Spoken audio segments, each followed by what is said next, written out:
नमस्कार दोस्तों। आज की हमारी कहानी है नल नील की, जो हमें रामायण से मिलती है।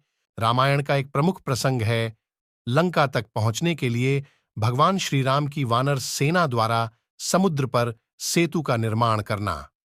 इस कार्य को दो वानर योद्धाओं नल और नील की मार्ग निर्देशन में पूरा किया गया था।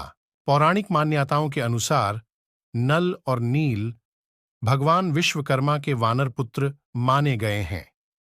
प्रचलित कथा के मुताबिक इन दोनों को ऋषियों ने श्राप दिया था।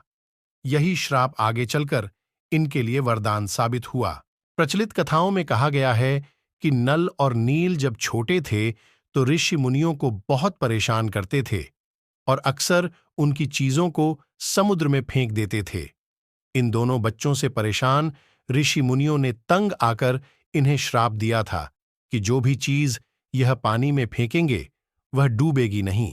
भगवान श्री राम जब अपनी वानर सेना के साथ समुद्र किनारे पहुंच गए और उन्होंने समुद्र से उन्हें रास्ता देने के लिए प्रार्थना की, लेकिन सागर ने भगवान श्री राम की नहीं सुनी। श्री राम ने तब सागर को सुखाने के लिए धनुष पर बाण चढ़ा लिया। यह देखकर भगवान समुद्र डर गया और श्री राम के सामने प्रस्तुत हुआ। समुद्र ने श्री राम को बताया कि आपकी सेना में नल नील नाम के वानर हैं। वे जिस चीज को हाथ लगाते हैं वह पानी में डूबती नहीं है। आप समुद्र पर सेतु बनाने के लिए इन दोनों की मदद ले सकते हैं। इसके बाद नल और नील की मदद से वानर सेना समुद्र पर लंका तक सेतु बना लेते हैं। इसी सेतु की मदद से श्री राम और उनकी वानर सेना लंका तक पहुंच जाती है।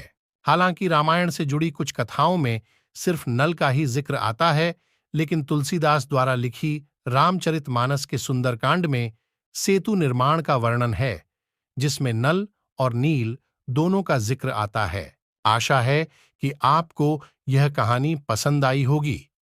अगर आपके पास किसी अन्य महत्वपूर्ण कहानी का विचार है तो कृपया हमसे साझा करें। धन्यवाद।